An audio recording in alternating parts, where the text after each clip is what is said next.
All right, let's talk about the two kinds of tools that you actually need in order to get started as a designer, but really a design business, because that's really who I'm talking to. Is people who they always say, I just want to be a designer, but being a designer by itself means you're going to go work in-house and design for someone else.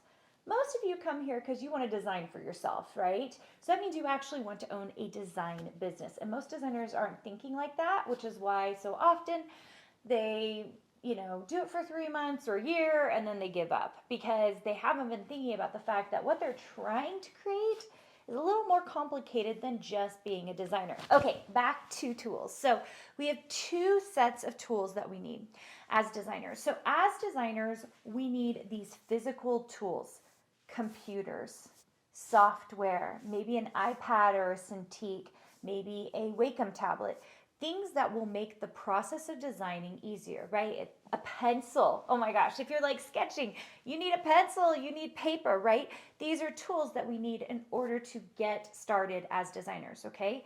These are the things, in my opinion, that everybody's thinking about when they're first getting started. And especially, I get a lot of questions about what kind of computer do you use and what kind of software and all that. It's very simple, you guys. Most computers at this point are great. Have something with lots of memory, lots of, graphics. PC or Mac doesn't matter these days. I personally use a Mac, but I know lots of people who use PCs. I love for you to also have some kind of software or something where you can draw more naturally. So that means either a Wacom tablet or a Cintiq or an iPad or a computer. So some computers now have touch screens where you can just draw directly on it. So all of those things work. You just need the asset to get you where you need to go, right? Secondly, you need software. Right now, Adobe software is what you need.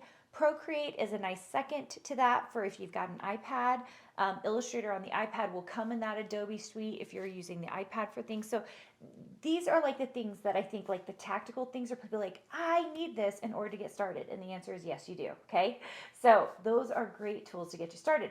The other set of tools that you need is design education, understanding and mastering the software, understanding the strategies and vehicles for which you can sell your products, right?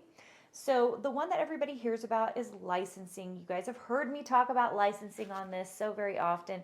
Licensing contracts are very difficult to get. That's what almost everybody's teaching, and they're teaching everybody how to do this. And it's usually like sending an email with your work and hoping that you can get in. And I've heard stories of people being discovered. It is such a small chance. And in this day and age, there's no reason that you can't be a designer and make steady income from other methods. Okay, so those are the tools that almost everybody forgets. Everybody thinks, well, if I get a PC or a Mac and I can start drawing in the software, I'm a designer, right? If you get my book, you'll see that I talk about the good, better, best model. When you are good, usually very often it's just because you're just learning the software, and that is what the tools will do. It will give you access to the software and to be able to use them and understand the limitations. Almost anyone who becomes a designer who makes any kind of money usually also needs that better best model, which means that you need to have understanding of great design work, which usually takes some education. Some of you have amazing eyes, and that is phenomenal, but being able to speak about it, being able to really use it, show it in formats that work, those are more marketing techniques. And so we really emphasize and teach in our programs all of those types of business type things, right? Because those set of tools, it's the tools that nobody thinks they need, which is why so much of the industry looks oversaturated when it's filled with people who have started an Etsy shop, they've left it open, they worked on it for 2 or 3 months, maybe even 6 months or a year, and then they left it. And there's not very many products in there, and they haven't done anything since. But it looks oversaturated, right? So it feels like, oh my gosh, all of these people are designing, and there's no room for me.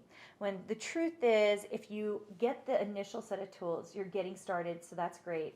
But it's the second set of tools that sets apart the real designers from those who are just kind of messing around, okay? So get yourself some business strategies, get yourself some knowledge of how to become even better. improve your design skills. I'm not talking about just the skills that you learn in college. I have a lot of graphic designers who join my program because there's a set of skills that you learn in design school. Those are the skills we taught. And then there's a whole nother set that happens from experience, from actually being in the field. And those are the ones I really want you to get. Those are the tools that will serve you for a very long time. Both important, okay? Like you can't, I'll have someone start my program or ask to be in my program, and they will say they don't have a computer yet. And I'm like, okay, how fast can you get a computer? Or how fast can you get an iPad? Or how fast, we need to have these tools to even get started. They're like fundamental, right? But then in order to be successful, we need this other set of tools: strategy, business, understanding of great design work, understanding how to niche out in a way that makes a lot of sense so that we can make money, which makes it so that we can actually have a career in design. All right, I hope that helped. I love both of these sets of tools.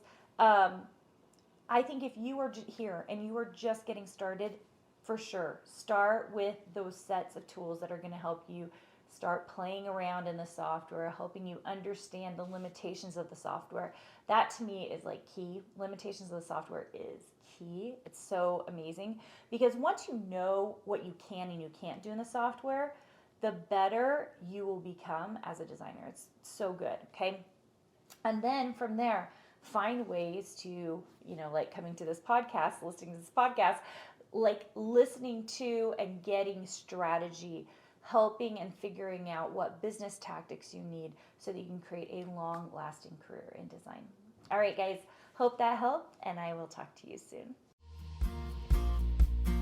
Hey, did you know that you can visit me at makeanddesign.com to learn more about this podcast and join my VIP group for weekly freebies?